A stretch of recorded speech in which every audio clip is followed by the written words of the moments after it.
사랑방 전설에 오신 걸 환영합니다. 구독과 좋아요로 응원해주시고 여러분의 따뜻한 댓글 기대하면서 사랑방문 활짝 열겠습니다. 혼례를 올리던 날 신부가 사라졌다고 합니다. 그것도 해가 중천에 떠 있는 대낮에 말입니다. 여러분, 옛날 조선에서는 사람의 목숨만큼이나 무겁게 여겨지던 것이 바로 혼사였다고 하지요. 혼례라는 것은 단순히 두 사람이 맺어지는 일이 아니라 두 집안의 체면과 명예가 함께 걸린 일이었고, 특히 양반가에서는 그 혼례가 곧 가문의 얼굴이 되기도 하였습니다. 그래서 혼례날에 문제가 생긴다는 것은 단순한 소동이 아니라 집안의 운명까지 뒤흔드는 큰일이 되곤 했다고 합니다. 그런데 말입니다. 경상도 어느 고을에서 참으로 기묘한 일이 하나 일어났다고 전해지는데 그 이야기를 지금부터 들려드리겠습니다. 지금으로부터 수백 년 전 낙동강 물줄기가 느릿하게 흘러가던 어느 조용한 고을에 김진수라는 젊은 선비가 살고 있었지요. 진수는 집안이 크게 부유하지는 않았지만 대대로 글을 읽어온 선비 집안의 자손이었고 성품 또한 온화하여 마을 어른들 사이에서도 평판이 좋았다고 합니다. 장터에 나가도 허리를 굽혀 인사를 하는 예의 바른 청년이었고 서원에서도 글 읽는 소리가 맑다고 칭찬을 들을 정도였다고 하지요. 그러던 어느 해봄이었습니다.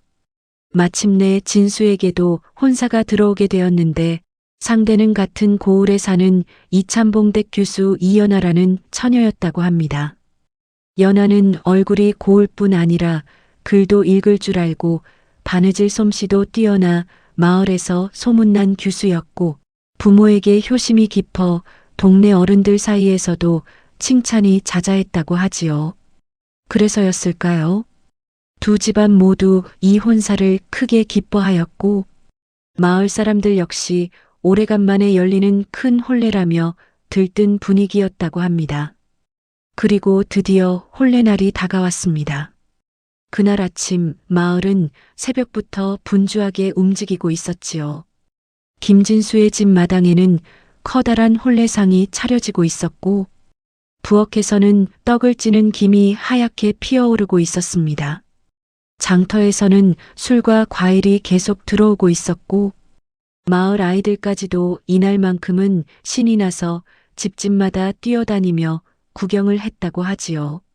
사랑채에서는 신랑 진수가 예복을 입고 앉아 있었는데 평소 차분하던 청년도 이날만큼은 긴장한 기색이 역력했다고 합니다. 옆에서 시중을 들던 하인이 웃으며 도련님 많이 떨리십니까? 하고 묻자 진수는 멋쩍은 얼굴로 고개를 끄덕이며 혼례라는 것이 생각보다 사람 마음을 흔드는 일이로구나 하고 말하였다고 하지요. 그렇게 집안이 잔치 분위기로 들떠 있을 때였습니다. 그런데 이상하게도 시간이 조금씩 지나는데도 신부 가마가 도착하지 않는 것이었습니다. 원래 혼례 시각이 가까워지면 신부는 곱게 단장한 채 가마를 타고 신랑 집으로 오게 되어 있었지요. 처음에는 사람들이 길이 막혔겠거니 하며 대수롭지 않게 여겼다고 합니다. 하지만 해가 조금씩 높이 올라가는데도 소식이 없자 집안 어른들의 얼굴이 하나둘 굳어지기 시작했지요. 이참봉 댁에서 아직 출발을 안 했다는 것이냐 하고 누군가 물었고 그때 마침 한 하인이 헐레벌떡 달려와 마당 한가운데서 숨을 고르며 말했습니다. 대감마님 큰일이 났습니다. 그 말에 사람들의 시선이 모두 그 하인에게 쏠렸지요. 무슨 일이냐 어서 말해보아라. 그러자 하인은 잠시 말을 망설이다가 떨리는 목소리로 말하였습니다. 신부가 보이질 않는다고 합니다. 그 순간 마당이 얼어붙은 듯 조용해졌다고 하지요. 처음에는 사람들이 그 말을 이해하지 못했습니다. 하지만 곧 웅성거림이 퍼지기 시작했습니다. 신부가 사라졌다니 그게 무슨 말이냐? 혼례날에 이런 망신이 어디 있단 말인가? 특히 신랑 집안 어른들의 얼굴은 순식간에 굳어버렸습니다. 조선에서 혼례날 신부가 사라진다는 것은 단순한 일이 아니라 집안의 체면이 땅에 떨어지는 사건이었기 때문이지요. 결국 사람들은 마을 전체를 뒤지기 시작했습니다. 강가를 뒤지고 대숲을 뒤지고 논두렁과 밭두렁까지 샅샅이 살펴보았다고 합니다. 하지만 이상하게도 이연아라는 처녀는 어디에서도 보이지 않았습니다. 마치 처음부터 세상에 없었던 사람처럼 흔적조차 남아있지 않았다고 하지요. 그렇게 해가 서쪽으로 기울 무렵이었습니다. 사람들은 점점 포기하는 기색이었고 집안 어른들의 얼굴에는 근심이 깊어지고 있었습니다. 혼례는 이미 물 건너간 일이었고 마을에는 이상한 소문이 돌기 시작했지요. 바로 그날 밤이었습니다. 혼례도 치르지 못한 채 사랑채 방에 홀로 앉아있던 신랑 진수는 창밖에서 묘한 기척을 느끼게 되었습니다. 사각사각 마치 누군가 한지 창문을 조심스럽게 긁는 듯한 소리였지요.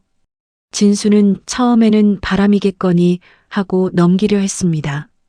하지만 그 소리는 분명 사람이 내는 소리와 비슷하였습니다. 결국 그는 천천히 고개를 들어 창문 쪽을 바라보았습니다. 그리고 바로 그 순간이었지요. 창문 밖에 분명히 누군가 서 있었습니다. 흰 옷을 입은 한 여인이었습니다. 달빛이 희미하게 비치는 가운데 그 여인의 얼굴이 서서히 드러나기 시작했는데 진수의 심장이 그 순간 멎는 줄 알았다고 합니다. 왜냐하면 그 창문 밖에 서 있던 여인이 바로 그날 혼례를 올리기로 했던 신부 이연아였기 때문이었습니다. 그런데 말입니다. 그 여인의 얼굴에는 살아있는 사람의 기색이 조금도 보이지 않았다고 합니다. 그날 밤 창문 밖에 서 있던 여인이 분명 신부 이연아의 모습이었는데도 이상하게도 그 얼굴에는 살아있는 사람의 기색이 전혀 보이지 않았다고 합니다. 달빛이 희미하게 비치고 있었지만 창밖의 여인은 말없이 서 있었고 마치 숨조차 쉬지 않는 듯 가만히 서서 방 안을 바라보고 있었지요. 신랑 김진수는 순간 몸이 굳어버렸습니다. 분명 그날 낮까지 온 마을이 뒤져도 찾지 못했던 신부가 한밤중에 창문 밖에 서 있다는 사실이 도무지 믿기지 않았기 때문이었습니다. 진수는 떨리는 목소리로 창문 쪽을 향해 조심스럽게 말을 건넸다고 하지요. 연아 아씨 그대요? 그러나 창밖의 여인은 아무 대답도 하지 않았습니다. 다만 달빛 속에서 고개를 아주 천천히 기울이며 진수를 바라보고 있었지요. 그 모습이 어찌나 섬뜩했는지 진수의 등골에는 식은땀이 흘렀다고 합니다. 잠시 후 용기를 낸 진수는 자리에서 일어나 창문으로 가까이 다가갔습니다. 그런데 그가 창문을 열려고 손을 뻗는 순간이었습니다. 창밖에 서 있던 여인의 모습이 마치 안개처럼 흐릿해지더니 순식간에 사라져버렸다고 합니다. 진수는 창문을 벌컥 열고 밖을 내다보았습니다. 하지만 그곳에는 아무도 없었습니다. 달빛 아래 마당에는 고요한 바람만 흐르고 있었고 사람의 발자국 하나 보이지 않았다고 하지요. 진수는 한동안 창가에 서서 아무 말도 하지 못했습니다. 그리고 그날 밤 그는 거의 한숨도 자지 못했다고 합니다. 다음 날 아침이었습니다. 이미 마을에는 이상한 소문이 퍼지기 시작했습니다. 혼례날 신부가 사라졌다는 사실만으로도 사람들의 입에 오르내리기 충분했는데 밤새 장터와 우물가에서는 더욱 기묘한 이야기가 돌고 있었다고 하지요. 밤에 신랑 집 창문에 신부 귀신이 나타났다더라. 아니야, 그 처녀 원래 마음에 둔 사람이 있었다더라. 이참봉 댁에서 무슨 일을 숨기고 있는 게 틀림없어. 사람들의 말은 점점 살이 붙어 퍼져나갔습니다. 조선에서는 소문이라는 것이 한번 돌기 시작하면 걷잡을 수 없이 커지는 법이었지요. 특히 혼례가 깨진 일이라면 더더욱 그랬습니다. 김진수의 집안은 곤혹스러운 처지가 되었습니다. 신랑 집안 어른들은 마루에 모여 앉아 깊은 한숨을 쉬고 있었습니다. 이 일을 어찌하면 좋겠는가. 홀레날 신부가 사라졌다는 소문이 이미 고을에 퍼졌을 터인데 집안 어른들의 얼굴에는 걱정이 가득했습니다. 체면이라는 것이 그만큼 중요했기 때문이지요. 그때 진수의 아버지가 낮게 말했습니다. 이참봉 댁에서 분명 무언가 숨기고 있을 것이다. 사람이 하루아침에 흔적도 없이 사라질 리가 없지 않은가. 결국 두 집안은 사람을 보내 신부 집을 다시 조사하기로 하였습니다. 이참봉 댁 또한 상황이 좋지 않았습니다. 딸이 홀레날 사라졌다는 사실은 그 집안에도 큰 치욕이었기 때문이었지요. 집안 어른들과 하인들까지 모두 나서서 집 안팎을 뒤졌지만 연화의 흔적은 여전히 찾을 수 없었습니다. 그런데 말입니다. 그날 오후 이참봉댁 뒤뜰에서 이상한 물건 하나가 발견되었다고 합니다. 그것은 연화가 혼례 때 쓰기로 되어 있던 붉은 비단 댕기였습니다. 그 댕기가 대숲 아래 흙바닥에 떨어져 있었는데 마치 누군가 급히 잡아당기다 끊어진 것처럼 실밥이 해져 있었다고 하지요. 그 모습을 본 집안 어른들의 얼굴이 굳어졌습니다. 누군가 연화를 데려간 것이 아닌가 그 말이 나오자 방 안의 공기가 순식간에 무거워졌습니다. 만약 누군가 처녀를 납치한 것이라면 단순한 실종이 아니라 큰 사건이 되는 일이었습니다. 결국 이 사건은 관아에까지 알려지게 되었지요. 고을 사또 또한 이 일을 가볍게 넘길 수 없었습니다.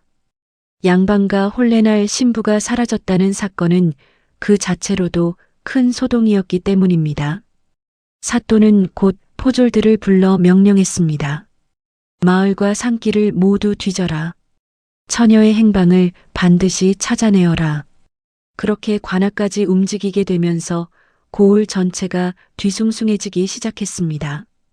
그런데 이상한 일은 그날 밤 다시 일어났다고 합니다.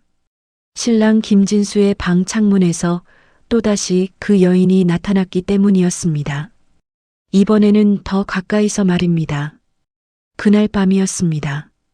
고을 사람들 모두가 신부 실종 이야기를 하고 있을 때 신랑 김진수의 집안 역시 깊은 밤까지 불이 꺼지지 않았다고 합니다.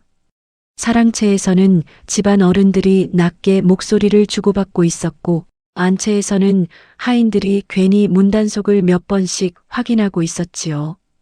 홀레날 신부가 사라졌다는 일은 그 자체로도 큰 불길함이었기 때문입니다. 그런데 말입니다. 그날 밤 다시 이상한 일이 일어났습니다. 진수는 낮에 겪은 일을 잊지 못해 잠자리에 들어서도 좀처럼 잠을 이루지 못하고 있었습니다. 창문 밖에서는 밤바람이 종이문을 스치며 사각거리는 소리가 들려오고 있었지요. 그때였습니다. 누군가가 창문을 아주 천천히 두드리는 소리가 들렸다고 합니다. 톡톡 아주 조심스럽게 두드리는 소리였습니다. 진수는 순간 숨이 멎는 것 같았습니다. 그 소리는 분명 사람의 손이 창문을 두드리는 소리였기 때문입니다. 그는 한동안 움직이지 못하고 가만히 귀를 기울이고 있었습니다. 혹시 착각이 아닐까 싶었기 때문이지요. 그러나 잠시 후 다시 같은 소리가 들려왔습니다. 톡톡 이번에는 조금 더 분명한 소리였습니다. 진수는 조심스럽게 자리에서 일어나 창문 쪽으로 걸어갔습니다. 그리고 떨리는 손으로 종이문 가까이 다가섰지요. 누구시오? 그는 아주 낮은 목소리로 물었습니다. 그러자 창문 밖에서 아주 익숙한 목소리가 들려왔습니다. 낭군님 문을 열어주시겠습니까? 그 목소리는 분명 신부 이연화의 목소리였습니다. 진수의 심장은 미친 듯이 뛰기 시작했습니다. 온 마을이 찾아도 보이지 않던 연화가 지금 창문 밖에서 말을 하고 있었기 때문입니다. 그러나 이상한 점이 하나 있었습니다. 연화의 목소리는 분명했지만 어딘가 힘이 빠져 있었고 마치 먼 곳에서 들려오는 것처럼 희미하게 느껴졌다는 것입니다.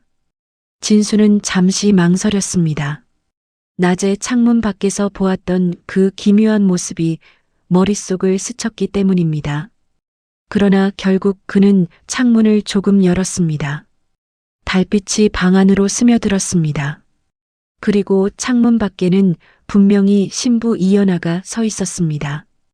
홀레복은 아니었지만 하얀 치마 저고리를 입고 있었고 머리는 조금 흐트러져 있었지요. 그런데 말입니다. 그 얼굴이 너무도 창백했습니다. 마치 오랫동안 햇빛을 보지 못한 사람처럼 말입니다. 진수는 놀란 목소리로 말했습니다. 연아 아씨 대체 어디에 있었던 것이 온 마을이 찾고 있었소? 그러자 연아는 잠시 아무 말도 하지 않았습니다. 다만 고개를 살짝 숙인 채 서 있었지요. 그러다가 아주 조용히 말했습니다. 낭군님 이곳에 오래 있으면 안 됩니다. 그 말은 너무도 뜻밖이었습니다. 진수는 어리둥절한 표정으로 다시 물었습니다. 무슨 말이오? 그러자 연아는 고개를 들어 진수를 바라보았습니다. 그 눈빛에는 이상하게도 두려움이 담겨 있었다고 합니다. 그리고 아주 낮은 목소리로 말했습니다. 저를 찾지 마십시오. 그 말을 듣는 순간 진수는 귀를 의심했습니다. 지금 무슨 말을 하는 것이오? 그러나 연아는 고개를 천천히 저었습니다. 낭군님이 저를 찾으면 더 큰 일이 생깁니다. 진수의 얼굴이 굳어졌습니다. 그 말의 의미를 도무지 이해할 수 없었기 때문입니다. 그런데 바로 그때였습니다. 갑자기 뒤뜰 쪽에서 나뭇가지가 부러지는 소리가 들렸습니다. 뚝! 아주 분명한 소리였습니다. 연아의 얼굴이 순식간에 창백해졌습니다.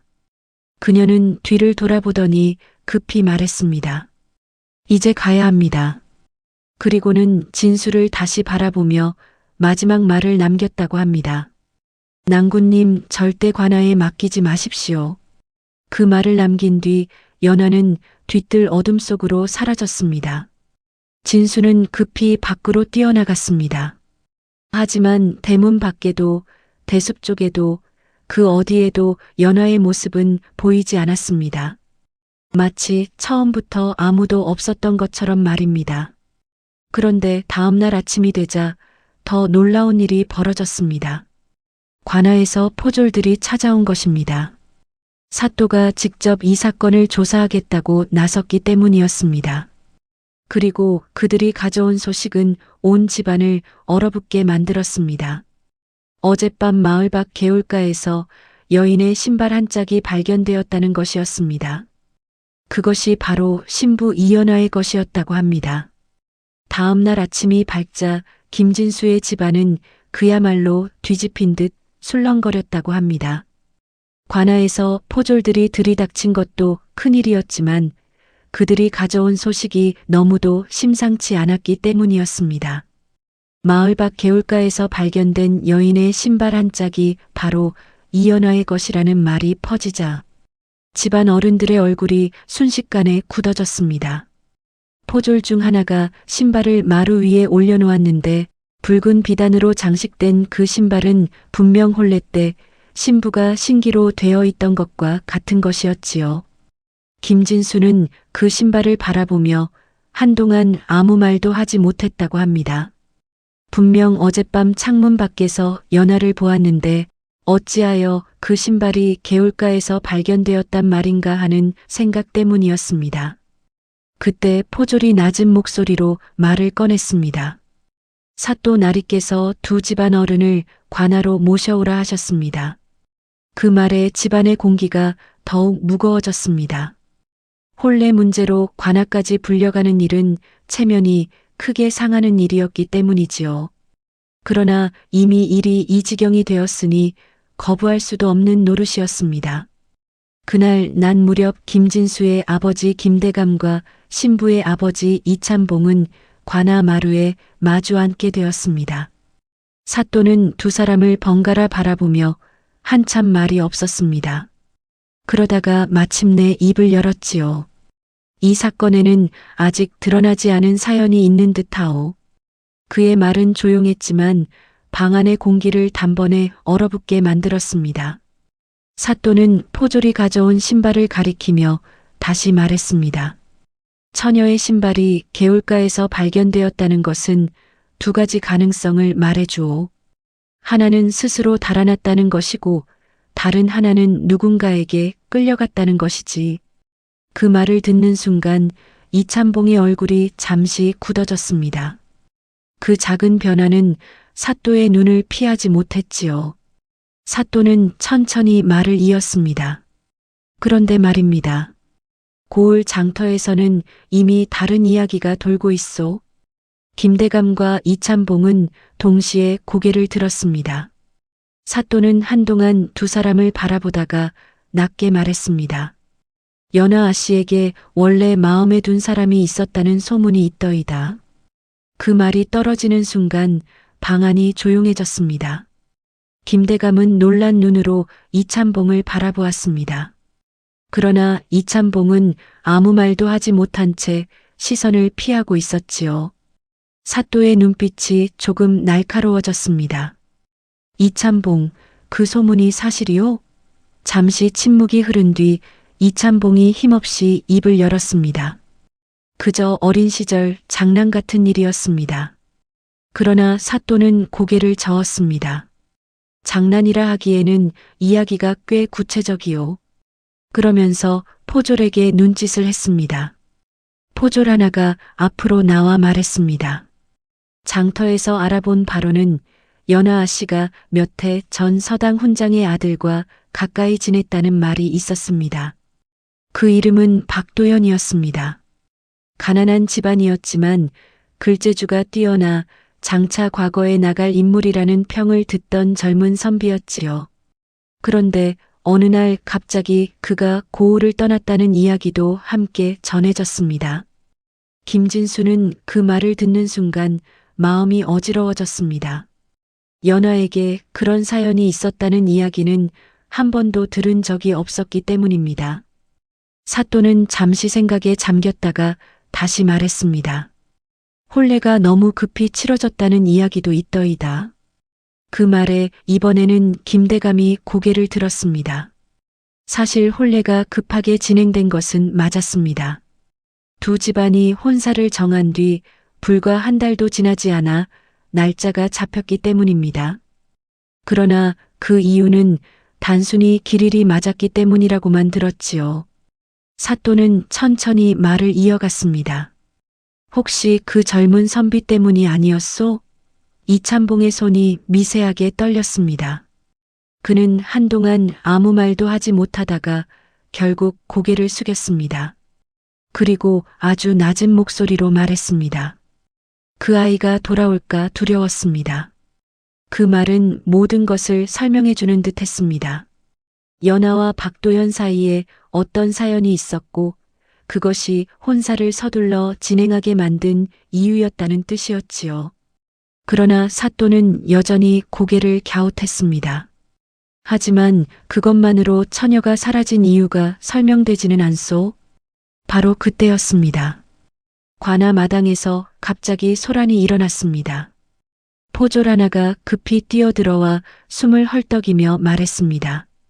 날이 마을 사람들이 관아 앞에 모여 있습니다. 사또가 눈을 찌푸리며 물었습니다. 무슨 일이냐? 포졸은 잠시 숨을 고른 뒤 말했습니다. 어젯밤 마을 뒤 산길에서 여인을 보았다는 사람이 나타났습니다. 그 말이 떨어지는 순간 김진수의 심장이 다시 세게 뛰기 시작했습니다. 혹시 그 여인이 연하일지도 모른다는 생각이 들었기 때문입니다.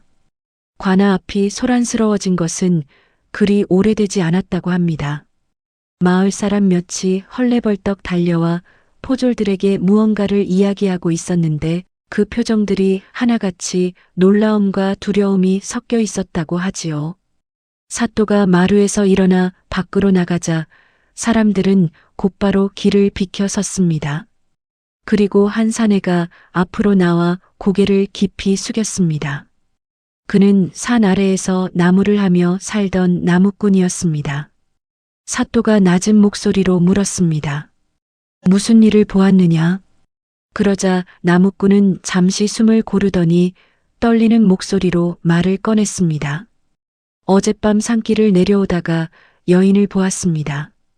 그 말에 관아 마루에 서 있던 사람들의 시선이 일제히 그에게 쏠렸습니다.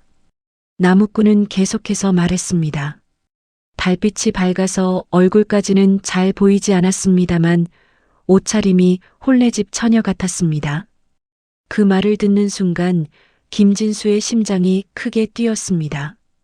그러나 나무꾼의 다음 말이 사람들을 더 놀라게 했습니다.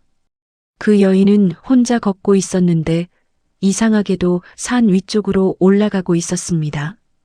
그 말에 사또의 눈썹이 미세하게 움직였습니다. 보통 사람이라면 밤중에 산을 내려올 텐데 오히려 산 위로 올라갔다니 이상한 일이었기 때문입니다. 사또는 다시 물었습니다. 그 여인이 어디로 향하는 것 같더냐? 나무꾼은 잠시 생각하다가 말했습니다. 아마 옛 절터 쪽이었을 겁니다.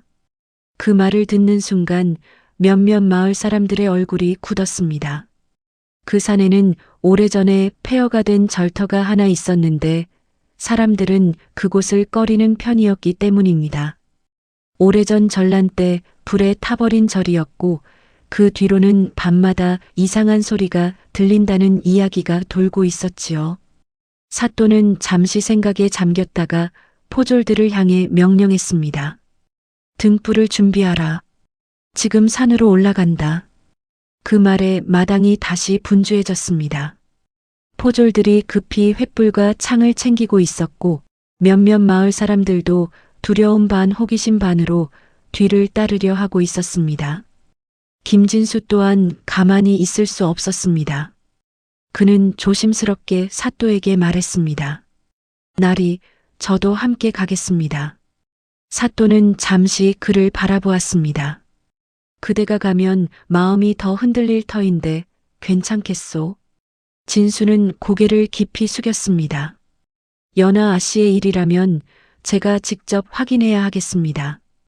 결국 사또는 고개를 끄덕였습니다. 그렇게 해서 작은 수색대가 꾸려졌습니다. 횃불 몇 개가 어둠 속에서 흔들리며 산길을 올라가기 시작했지요. 밤 공기는 서늘했고 바람이 대숲을 스칠 때마다 사각거리는 소리가 들렸습니다. 사람들은 말없이 걸었습니다. 그 고요함 속에서 발걸음 소리만이 유난히 크게 들렸다고 합니다. 한참을 올라가자 오래된 돌계단이 나타났습니다. 그것이 바로 옛 절터로 올라가는 길이었습니다. 돌계단에는 잡초가 무성했고 오래전부터 아무도 오지 않은 듯 보였습니다. 포졸 하나가 횃불을 높이 들며 말했습니다. 날이 여기 발자국이 있습니다. 모두가 그쪽을 바라보았습니다. 흙 위에 희미하지만 분명 사람의 발자국이 남아 있었습니다. 그것도 비교적 작은 발자국이었지요. 사또가 조용히 말했습니다. 여인의 발자국이로군. 김진수의 가슴이 철렁 내려앉았습니다. 혹시 정말 연하가 이곳으로 올라온 것일까 하는 생각 때문이었습니다. 수색대는 조심스럽게 계단을 올라갔습니다. 그리고 마침내 절터에 도착했지요. 그곳에는 오래전에 무너진 기와와 돌기둥이 여기저기 흩어져 있었고 달빛 아래에서 그 모습이 음산하게 보였습니다. 그런데 말입니다. 그 순간이었습니다. 포졸 하나가 갑자기 손을 들어 모두를 멈추게 했습니다. 저기 누군가 있습니다. 모두의 시선이 한쪽을 향했습니다. 무너진 법당 기둥 뒤쪽에 사람 그림자가 서 있는 것이 보였습니다. 횃불빛이 흔들리며 그 그림자를 비추고 있었지요. 김진수는 숨을 삼켰습니다. 그리고 조심스럽게 한 걸음 앞으로 나갔습니다. 연하 아씨? 그의 목소리가 어둠 속으로 흘러갔습니다. 그 순간 그 그림자가 천천히 고개를 돌렸습니다. 그런데 놀랍게도 그 얼굴은 연하가 아니었습니다. 낯선 사내였습니다. 그리고 그 사내의 손에는 피 묻은 비녀 하나가 들려 있었습니다. 산 위 옛 절터에는 순간 숨소리조차 들리지 않을 만큼 고요함이 내려앉았다고 합니다. 횃불 불빛이 흔들리며 무너진 기둥과 기와를 비추고 있었고 그 사이에 서 있던 사내의 얼굴이 조금씩 드러나고 있었지요. 포졸들이 창을 들고 천천히 다가가자 그 사내는 놀란 눈으로 주변을 둘러보았습니다. 마치 도망칠 길을 찾는 듯 했지만 이미 늦은 뒤였습니다. 사또가 한 걸음 앞으로 나서며 낮은 목소리로 물었습니다. 그 손에 들고 있는 것은 무엇이냐? 사내의 손에는 분명 비녀 하나가 들려 있었습니다. 길게 뻗은 은빛 비녀 끝에는 어둡게 마른 핏자국이 묻어 있었지요. 그 모습을 본 김진수의 심장이 쿵 하고 내려앉았습니다. 그는 그 비녀를 알아보았기 때문입니다. 혼례 준비를 하던 날 연하가 머리에 꽂아 보이며 웃었던 바로 그 비녀였습니다. 사또의 눈빛이 날카로워졌습니다. 그 비녀를 어디서 얻었느냐?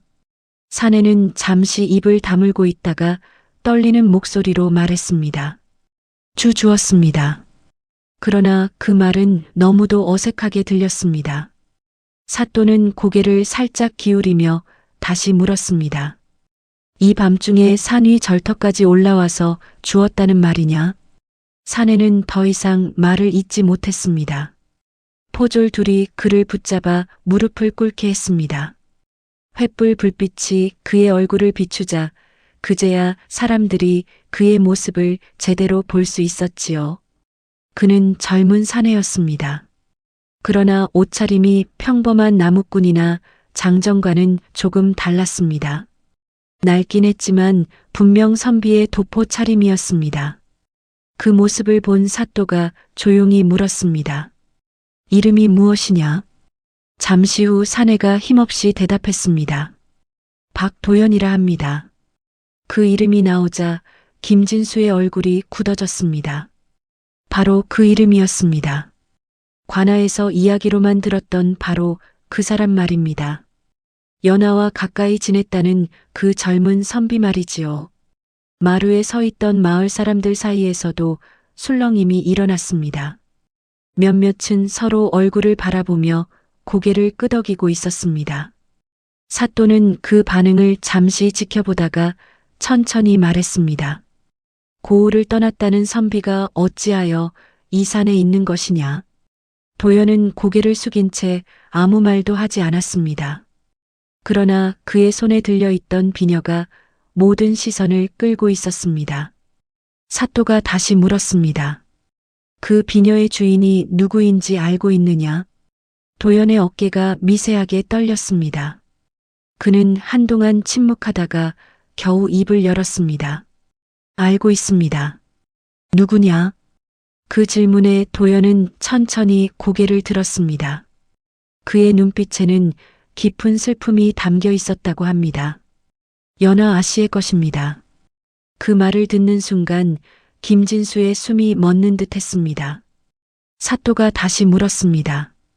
그렇다면 그 처녀는 지금 어디 있느냐? 그 질문이 떨어지자 도연의 얼굴이 하얗게 질렸습니다. 그는 입술을 떨며 한마디를 겨우 내뱉었습니다. 저도 모릅니다. 그 말은 사람들을 더욱 불안하게 만들었습니다. 사또의 눈빛이 서서히 차가워졌습니다. 비녀에는 피가 묻어 있다. 그는 천천히 말을 이어갔습니다. 그리고 처녀는 사라졌다. 잠시 침묵이 흘렀습니다. 횃불 불빛이 바람에 흔들리고 있었습니다. 사또가 낮은 목소리로 말했습니다. 그대가 마지막으로 본 것이 아니냐? 그 말이 떨어지는 순간 도연의 얼굴이 완전히 굳었습니다. 그리고 잠시 후 그는 힘없이 말했습니다. 어젯밤 연하 아씨를 만났습니다. 그 말에 모든 사람이 숨을 삼켰습니다. 사또가 한 걸음 더 다가갔습니다. 어디에서? 도연은 떨리는 손으로 절터 뒤쪽 숲을 가리켰습니다. 저기 대숲 아래에서입니다. 그 말을 듣는 순간 김진수의 심장이 다시 크게 뛰었습니다. 어젯밤 창문 밖에서 자신을 찾아왔던 연하의 모습이 떠올랐기 때문입니다. 그러나 도연의 다음 말이 사람들을 더욱 놀라게 했습니다. 하지만 그때 연하아 씨는 이미 그는 말을 끝내지 못했습니다. 사또가 날카롭게 물었습니다. 이미 무엇이었느냐? 도연의 입술이 하얗게 질렸습니다. 그리고 마침내 그는 떨리는 목소리로 말했습니다. 이미 누군가에게 쫓기고 있었습니다.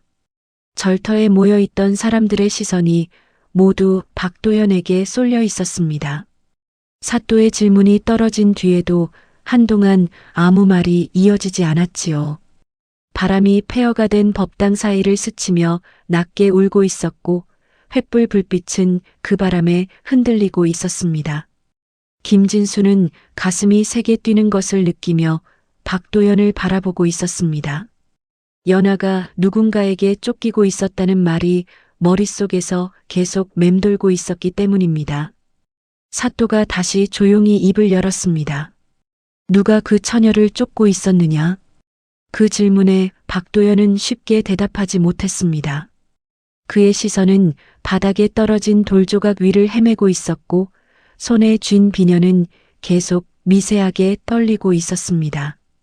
결국 사또의 목소리가 조금 더 단단해졌습니다. 지금 이 자리에서 숨기면 그대에게 더 불리해질 뿐이다. 그 말에 박도연은 길게 숨을 내쉬었습니다. 그리고 천천히 말을 꺼냈습니다. 어젯밤 연하아 씨가 먼저 저를 찾아왔습니다. 그 말에 김진수의 눈이 크게 뜨였습니다. 박도연은 말을 이어갔습니다. 저는 이미 고을을 떠난 줄로만 알았겠지만 사실은 떠나지 못하고 산 아래에서 지내고 있었습니다. 그 집안과 얽힌 일이 너무 커져서 감히 마을로 내려오지 못하고 있었지요. 사또가 묻습니다. 왜 그리 되었느냐? 도연은 잠시 머뭇거리다가 결국 말했습니다. 이참봉 어른이 저를 쫓아냈습니다. 그 말이 떨어지자 마루에 서 있던 몇몇 사람들의 표정이 바뀌었습니다. 김진수 역시 놀란 눈으로 이참봉을 떠올리고 있었습니다. 도연은 계속 이야기했습니다. 연하아 씨와 제가 가까이 지낸다는 소문이 돌자 그 집안에서 크게 노하셨습니다. 저 같은 가난한 선비가 양반가 규수와 어울리는 것은 체면을 깎는 일이라 하셨지요. 사또는 고개를 끄덕였습니다. 조선에서는 신분과 체면이 무엇보다 중요했기 때문입니다. 박도연은 말을 이어갔습니다. 그래서 저는 고을을 떠나라는 명을 받았습니다. 그러나 떠나기 전날 밤 연하아 씨가 저를 찾아왔습니다. 김진수의 심장이 다시 세게 뛰었습니다. 도연의 이야기가 점점 더 연하의 실종과 연결되고 있었기 때문입니다. 연하아 씨는 울고 있었습니다. 그리고 저에게 말했습니다. 혼례가 갑자기 정해졌다고 말입니다. 도연의 목소리는 점점 낮아졌습니다. 그때 저는 알았습니다. 그 혼사가 저와 연하를 완전히 갈라놓기 위한 것이라는 것을 말입니다. 사또가 조용히 묻습니다. 그래서 도연은 잠시 눈을 감았다가 다시 뜨며 말했습니다. 그래서 저는 떠나지 못했습니다. 산 아래에 숨어 지내며 그 집안을 멀리서 바라보고 있었습니다. 절터의 공기가 점점 무거워지고 있었습니다. 도연은 이어 말했습니다. 그리고 어젯밤 연하아 씨가 다시 저를 찾아왔습니다. 김진수는 숨을 삼켰습니다. 연하아 씨는 홀레복 차림이 아니었습니다. 머리도 흐트러져 있었고 숨이 가쁜 상태였습니다. 마치 누군가에게 쫓기듯이 말입니다. 사또의 눈빛이 번뜩였습니다. 누가 쫓고 있었느냐? 도연은 잠시 망설이다가 결국 말했습니다. 처음에는 저도 몰랐습니다. 그러나 연하아 씨가 저에게 말했습니다. 그는 천천히 그 말을 되풀이했습니다. 도연 서방 아버지가 사람을 보냈습니다. 그 말이 떨어지는 순간 김진수의 가슴이 철렁 내려앉았습니다. 사또도 잠시 말이 없었습니다. 조용한 밤 공기 속에서 그 말은 유난히 무겁게 들렸기 때문입니다. 박도연은 계속 이야기했습니다. 연하아 씨는 혼례를 피하려 했습니다. 그러나 집안에서는 그것을 허락하지 않았습니다. 그래서 사람을 보내 붙잡아 오려 했다고 했습니다. 김진수는 믿기지 않는다는 듯 고개를 흔들었습니다. 그럴 리가. 그러나 도연은 고개를 저었습니다. 연하아 씨가 직접 말했습니다. 그 순간 사또가 한 걸음 앞으로 나왔습니다. 그렇다면 그 처녀는 지금 어디 있느냐? 그 질문에 박도연은 고개를 숙였습니다. 그리고 아주 낮은 목소리로 말했습니다. 그것이 저도 모릅니다. 사람들의 시선이 다시 그에게 모였습니다. 도연은 힘없이 말을 이어갔습니다. 대숲 아래에서 잠시 숨을 고르고 있을 때였습니다. 갑자기 발소리가 들렸습니다. 횃불을 든 사람들이 산길로 올라오고 있었습니다. 그는 숨을 삼켰습니다. 그 순간 연하아 씨가 제 손에 이 비녀를 쥐어주었습니다. 도연은 손에 들고 있던 비녀를 바라보았습니다. 그리고 마지막으로 이렇게 말했습니다. 그는 천천히 그 말을 되풀이했습니다. 도연 서방 저를 찾지 마십시오. 김진수의 머릿속에서 어젯밤 창문 밖에서 들었던 말이 떠올랐습니다. 똑같은 말이었기 때문입니다. 그런데 바로 그때였습니다. 절터 아래쪽 숲에서 갑자기 누군가의 발소리가 들렸습니다. 포졸들이 동시에 횃불을 들어 올렸습니다. 그리고 어둠 속에서 한 사내의 그림자가 천천히 나타났습니다. 그 사내는 숨을 헐떡이며 외쳤습니다. 날이 큰일 났습니다. 사또가 물었습니다. 무슨 일이냐? 그 사내는 떨리는 목소리로 말했습니다. 산 아래 개울에서 여인의 옷자락이 발견되었습니다. 그리고 그는 마지막 말을 덧붙였습니다. 혼례 때 입던 붉은 치마였습니다. 절터의 공기가 순식간에 얼어붙었다고 합니다. 산 아래에서 달려온 사내의 말이 떨어지자 사람들은 서로 얼굴을 바라보며 숨을 삼켰습니다. 붉은 치마라 했느냐? 사또가 조용히 묻자 사내는 고개를 크게 끄덕였습니다. 예, 날이 개울가 바위에 걸려 있었습니다. 혼례 때 입는 붉은 치마가 틀림없습니다. 그 말을 듣는 순간 김진수의 가슴이 세게 내려앉았습니다. 혼례 준비를 하던 날 연하가 입어보았던 붉은 치마가 떠올랐기 때문입니다. 사또는 잠시 생각에 잠겼다가 곧 명령을 내렸습니다. 모두 산 아래로 내려간다. 포졸들이 횃불을 높이 들고 앞장섰습니다. 사람들은 급히 절터를 내려오기 시작했습니다. 밤 공기는 차가웠고 산길은 어둡게 이어지고 있었습니다. 횃불 불빛이 흔들리며 대숲 사이로 긴 그림자를 만들고 있었지요. 김진수는 아무 말도 하지 못한 채 뒤를 따르고 있었습니다.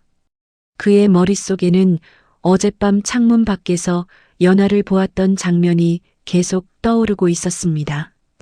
그런데 만약 정말 개울에서 연하의 치마가 발견되었다면 그 창문 밖의 여인은 대체 누구였단 말인가 하는 생각이 들었기 때문입니다. 한참을 내려가자 물 흐르는 소리가 들리기 시작했습니다.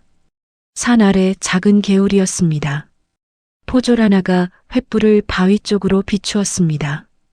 그 순간 사람들 사이에서 낮은 탄식이 흘러나왔습니다. 바위 틈에 붉은 비단 치마 자락이 걸려 있었기 때문입니다. 물에 젖어 무겁게 늘어져 있었지만 분명 혼례복의 일부였습니다. 김진수는 그 자리에 멈춰 서버렸습니다. 그의 얼굴은 하얗게 질려 있었지요. 사또가 포졸에게 말했습니다. 조심히 가져와라. 포졸이 바위에서 천을 풀어들고 왔습니다. 가까이서 보니 치마 끝자락이 찢어져 있었고 군데군데 어두운 얼룩이 묻어 있었습니다. 누군가 숨을 죽이며 말했습니다. 피 같습니다. 그 말에 사람들의 얼굴이 굳어졌습니다. 사또는 아무 말 없이 천을 바라보고 있었습니다. 그리고 잠시 후 천천히 입을 열었습니다. 이곳에서 무슨 일이 있었던 것 같다. 포졸들이 주변을 살피기 시작했습니다. 횃불 불빛이 개울 주변의 흙바닥을 훑고 지나갔습니다.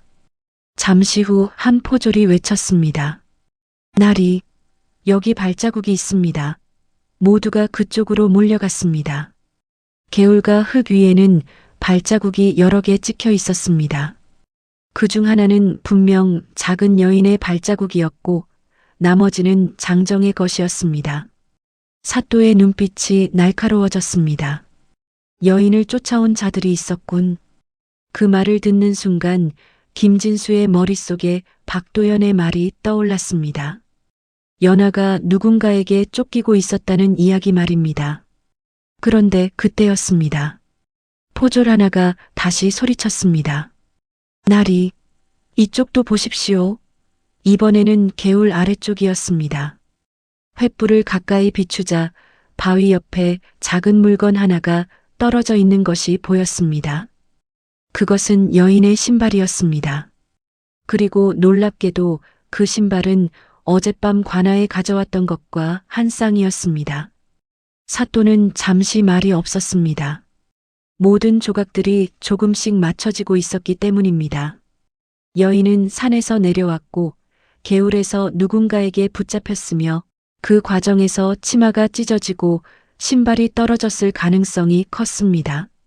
그러나 여전히 풀리지 않는 것이 하나 있었습니다. 사또가 천천히 말했습니다. 그렇다면 처녀의 몸은 어디에 있느냐? 아무도 대답하지 못했습니다. 개울은 그리 깊지 않았고 주변에도 시신이 보이지 않았기 때문입니다. 바로 그때였습니다. 김진수가 갑자기 입을 열었습니다. 나리 사또가 그를 바라보았습니다. 진수의 얼굴은 여전히 창백했습니다. 그는 떨리는 목소리로 말했습니다. 어젯밤 저는 연하 아씨를 보았습니다. 주변 사람들이 웅성거리기 시작했습니다. 사또가 조용히 물었습니다. 어디에서? 김진수는 잠시 숨을 고른 뒤 말했습니다. 제 방 창문 밖이었습니다. 그 말이 떨어지는 순간 개울가의 공기가 다시 무거워졌습니다. 사또는 잠시 아무 말도 하지 않았습니다. 그리고 천천히 말했습니다. 그렇다면 이 사건은 단순한 실종이 아닐지도 모르겠군. 바람이 개울 위를 스치며 물결을 흔들고 있었습니다. 사또는 마지막으로 조용히 말했습니다. 누군가 아직 거짓을 말하고 있다. 개울가에서 발견된 붉은 치마와 신발 한 짝은 사건의 분위기를 완전히 바꾸어 놓았다고 합니다. 횃불 불빛 아래에서 젖은 비단이 바람에 조금씩 흔들리고 있었고 사람들은 모두 말없이 그 광경을 바라보고 있었지요. 사또는 한동안 아무 말도 하지 않았습니다. 그러나 그의 눈빛은 점점 더 깊어지고 있었습니다. 여러 조각들이 맞춰지고 있었지만 아직 결정적인 퍼즐이 빠져 있었기 때문입니다. 그는 천천히 주변을 둘러보다가 조용히 입을 열었습니다. 이 사건은 단순히 처녀 하나가 사라진 일로 보이지 않는구나. 그 말에 사람들의 시선이 다시 그에게 모였습니다. 사또는 말을 이어갔습니다. 혼례가 급히 정해졌고 처녀는 누군가에게 쫓기고 있었으며 산길과 개울에서 흔적이 발견되었다. 그는 잠시 말을 멈췄다가 다시 말했습니다. 그런데도 정작 가장 중요한 것이 빠져 있다. 포졸 하나가 물었습니다. 무엇이옵니까, 나리? 사또는 천천히 대답했습니다. 왜 그렇게까지 혼례를 서둘렀는가 하는 것이다. 그 말이 떨어지는 순간 사람들의 시선이 자연스럽게 이참봉에게 향했습니다. 이참봉은 개울가에 서 있었지만 얼굴이 굳어 있었습니다. 사또가 그를 바라보며 물었습니다. 이참봉, 이제는 숨길 때가 아닌 듯하오. 이참봉은 한동안 아무 말도 하지 않았습니다. 개울 물소리만 조용히 들리고 있었지요. 결국 그는 깊은 한숨을 내쉬었습니다. 그리고 아주 낮은 목소리로 입을 열었습니다. 사실 집안에 빚이 있었습니다. 그 말은 사람들을 놀라게 하기에 충분했습니다. 조선에서 양반가가 빚에 시달린다는 것은 체면이 크게 상하는 일이었기 때문입니다. 이참봉은 계속 말했습니다. 몇 해 전 흉년이 들었을 때 땅을 지키려다 빚을 지게 되었습니다. 처음에는 금방 갚을 줄 알았지만 상황이 점점 나빠졌습니다. 사또는 아무 말 없이 그의 말을 듣고 있었습니다. 이참봉은 시선을 떨어뜨린 채 말을 이어갔습니다. 그러던 중 김대감 댁에서 혼사를 제안했습니다. 그 혼례가 성사되면 빚을 정리할 수 있었습니다. 김진수는 그 말을 듣고 얼굴이 굳었습니다. 혼례 뒤에 그런 사정이 있었을 줄은 전혀 몰랐기 때문입니다. 이참봉은 마지막으로 말했습니다. 그래서 혼례를 서둘렀습니다. 잠시 침묵이 흘렀습니다. 사또는 조용히 물었습니다. 연하아 씨는 그 사실을 알고 있었소? 이참봉은 고개를 천천히 끄덕였습니다. 예, 알고 있었습니다. 그 말은 더 큰 의미를 담고 있었습니다. 연하가 혼례를 원하지 않았던 이유가 단순히 옛 인연 때문만은 아니라는 뜻이었기 때문입니다. 김진수는 그 말을 듣고 한동안 아무 말도 하지 못했습니다. 그의 마음속에서 여러 감정이 뒤섞이고 있었기 때문입니다. 그러나 사또의 눈빛은 여전히 차분했습니다. 그는 마지막 질문을 던졌습니다. 그렇다면 묻겠소? 사또는 천천히 말을 이어갔습니다. 연하아 씨가 혼례를 피하려 했다는 사실을 알고 있었소? 이참봉은 잠시 고개를 들었다가 다시 숙였습니다. 그리고 아무 말도 하지 않았습니다. 그 침묵이 곧 대답이었습니다. 그때였습니다. 포졸 하나가 조용히 말했습니다. 날이 그렇다면 혹시 사또가 물었습니다. 무엇이냐? 포졸은 잠시 망설이다가 말했습니다. 처녀가 집에서 도망친 것일 수도 있지 않겠습니까? 그러나 사또는 고개를 저었습니다. 그렇다면 왜 누군가에게 쫓겼겠느냐? 그 질문에 아무도 대답하지 못했습니다. 바람이 개울 위를 스치고 있었습니다. 사또는 마지막으로 조용히 말했습니다. 누군가 이 사건에서 거짓을 말하고 있다. 그리고 그는 고개를 들어 사람들을 둘러보았습니다. 그리고 그 사람은 이 마을 안에 있다. 그 말이 떨어지자 사람들의 얼굴이 굳었습니다. 그러나 그 순간 또 하나의 일이 벌어졌습니다. 산 위 절터 쪽에서 갑자기 횃불 하나가 빠르게 내려오고 있었기 때문입니다. 포졸 하나가 숨을 헐떡이며 달려왔습니다. 날이 큰일입니다. 사또가 물었습니다. 무슨 일이냐? 포졸은 떨리는 목소리로 말했습니다. 절터 뒤 숲에서 여인의 발자국이 더 발견되었습니다. 그리고 그는 마지막 말을 덧붙였습니다. 개울이 아니라 다시 산 위로 올라간 흔적입니다. 포졸이 숨을 헐떡이며 전한 소식은 개울가에 모여있던 사람들의 표정을 단번에 바꾸어 놓았다고 합니다. 모두들 서로 얼굴을 바라보며 웅성거리기 시작했지요. 사또는 잠시 아무 말도 하지 않고 포졸을 바라보고 있었습니다. 그리고 낮게 물었습니다. 발자국이 산으로 올라갔다 하였느냐? 포졸이 고개를 크게 끄덕였습니다. 예, 날이. 개울 아래로 이어진 흔적은 없고 오히려 절터 뒤 숲으로 올라간 발자국이 분명히 남아 있었습니다. 그 말을 듣자 사또의 눈빛이 서서히 바뀌었습니다. 마치 머릿속에서 흩어져 있던 조각들이 하나씩 맞춰지는 듯한 표정이었습니다. 그는 곧 명령을 내렸습니다. 다시 산으로 올라간다. 횃불들이 다시 움직이기 시작했습니다. 사람들은 조금 전 내려왔던 길을 다시 거슬러 올라가기 시작했지요. 산길은 어둡고 험했습니다. 밤 공기는 점점 더 차가워지고 있었고 바람이 나뭇잎을 스치며 낮게 울고 있었습니다.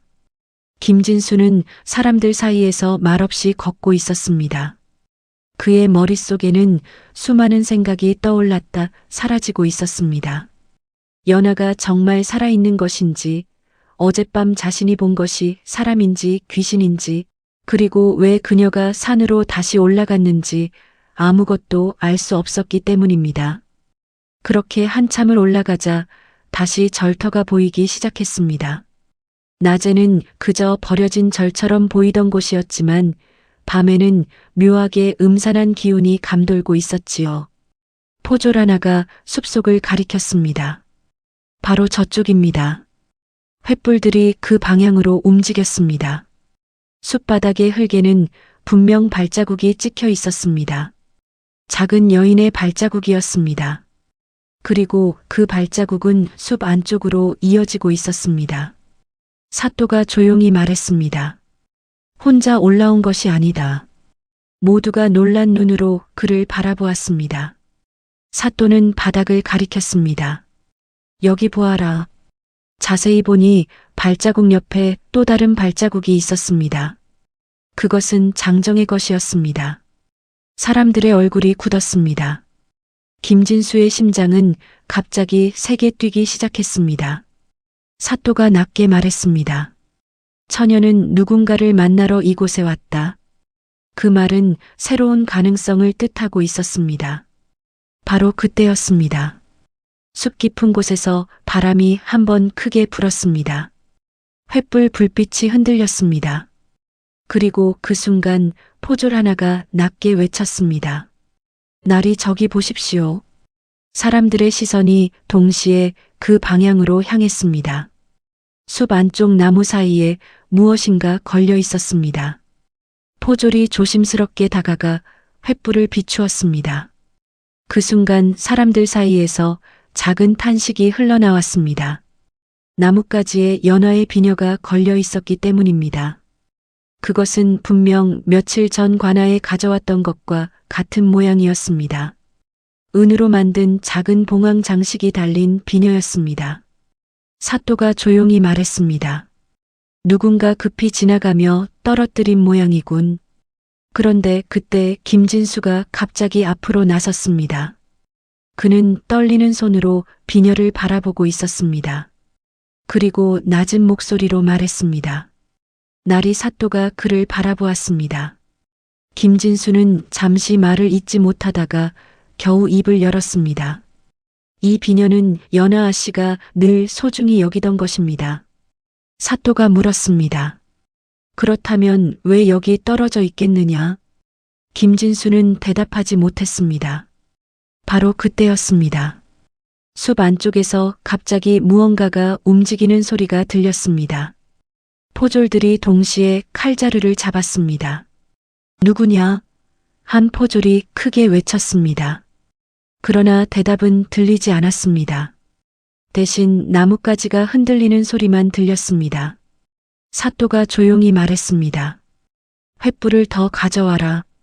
포졸들이 불빛을 높이 들고 숲 안쪽으로 천천히 들어갔습니다.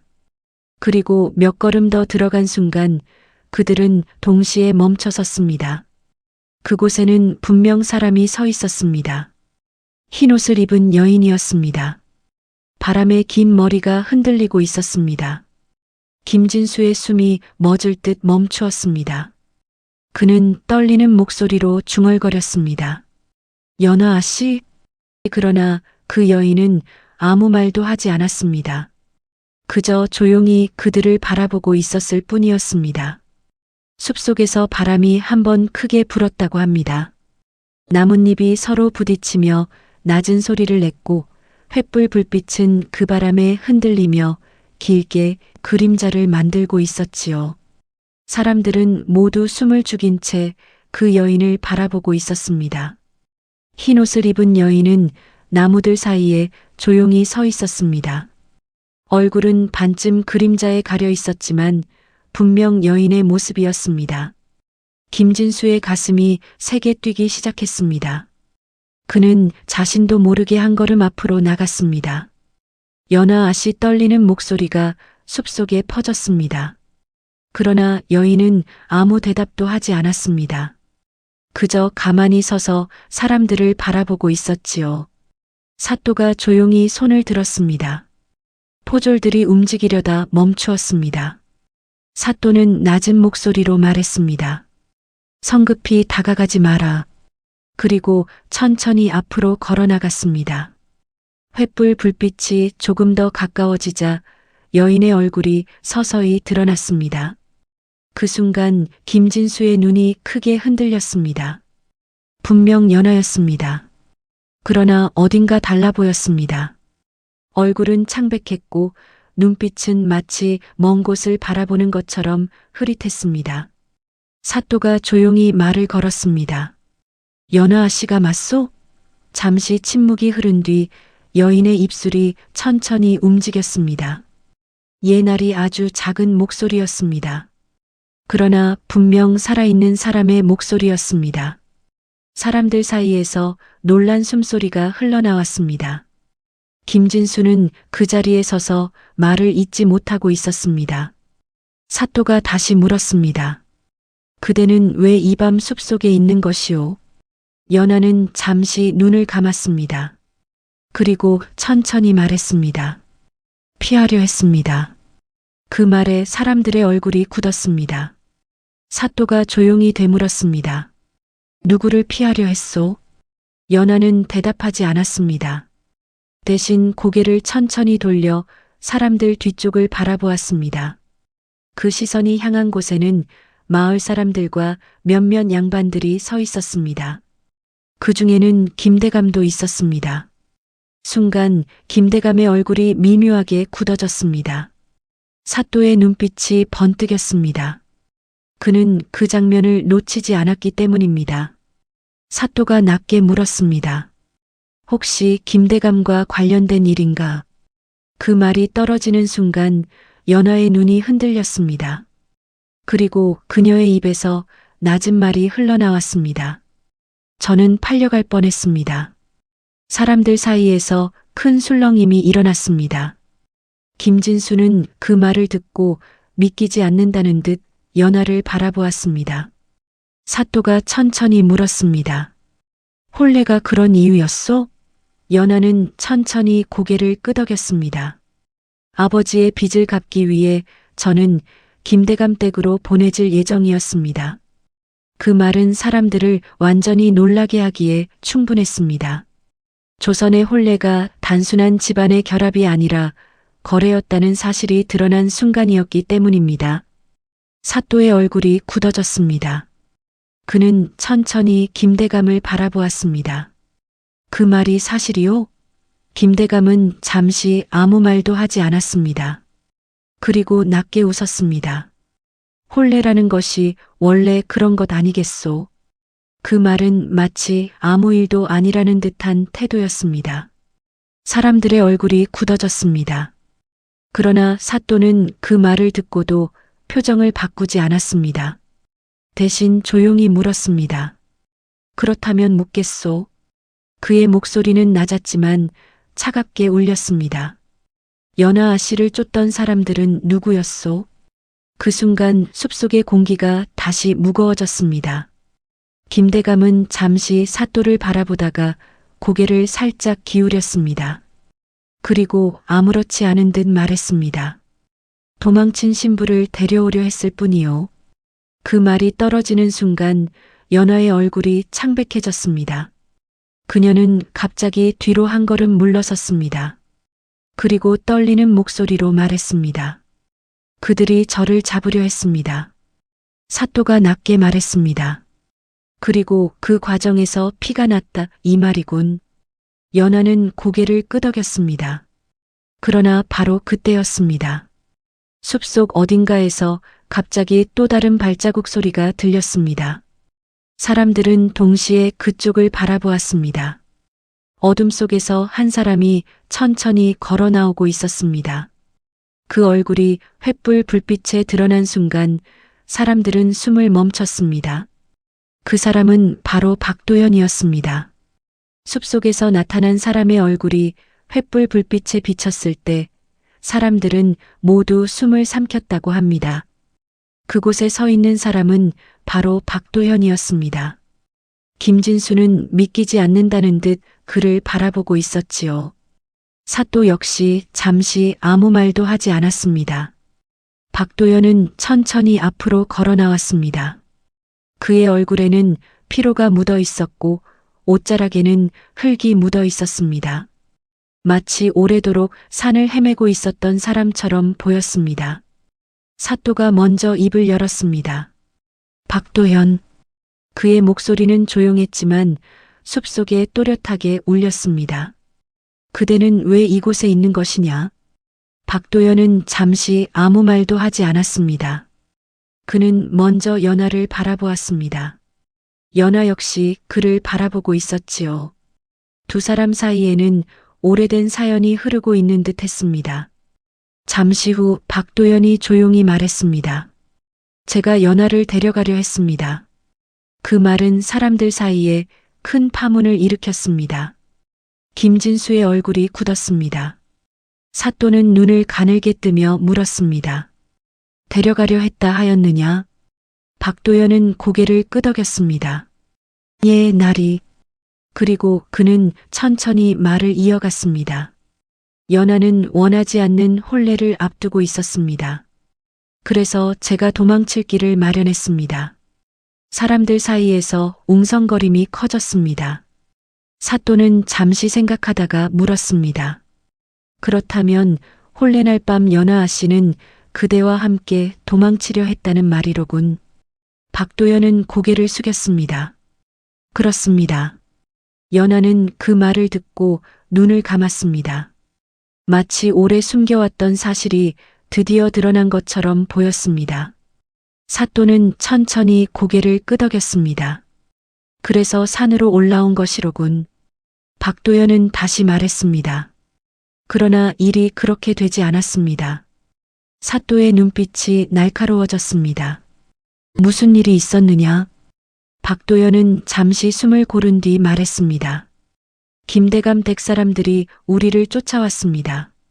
그 말은 이미 많은 것들을 설명해주고 있었습니다. 산길에서 발견된 발자국, 개울에서 찢어진 치마, 피 묻은 비녀까지 모두 이어지는 이야기였기 때문입니다. 박도연은 말을 이어갔습니다. 연하가 먼저 달아났고 저는 뒤에서 쫓아오는 사람들을 막으려 했습니다. 그는 잠시 말을 멈췄습니다. 그리고 낮은 목소리로 덧붙였습니다. 그 과정에서 몸싸움이 있었습니다. 사람들은 숨을 죽이고 그의 말을 듣고 있었습니다. 사또가 물었습니다. 그래서 피가 묻은 것이로군. 박도연은 고개를 끄덕였습니다. 예, 나리. 잠시 숲속이 조용해졌습니다. 그러나 아직 풀리지 않은 것이 하나 있었습니다. 사또가 다시 물었습니다. 그렇다면 개울가의 치마는 무엇이냐? 연하가 천천히 입을 열었습니다. 제가 일부러 남긴 것입니다. 사람들의 눈이 커졌습니다. 연하는 떨리는 목소리로 말을 이어갔습니다. 쫓아오던 사람들이 저를 죽은 줄 알게 하려고 치마를 찢어 개울에 남겼습니다. 그 말은 놀라운 계략이었습니다. 사또는 천천히 고개를 끄덕였습니다.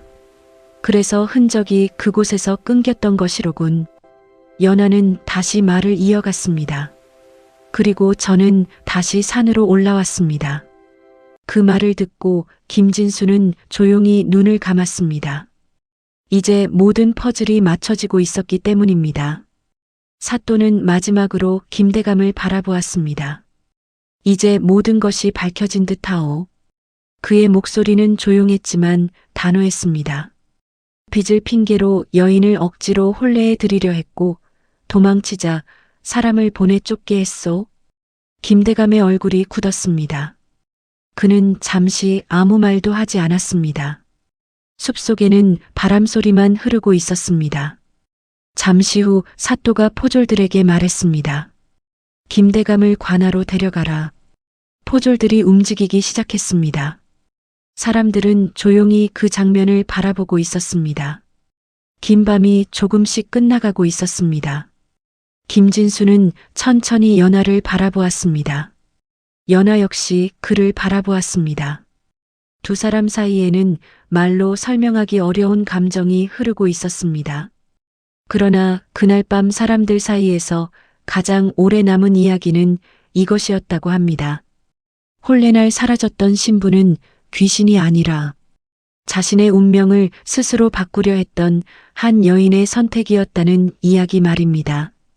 그리고 그날 이후 마을 사람들은 이렇게 말하곤 했다고 합니다.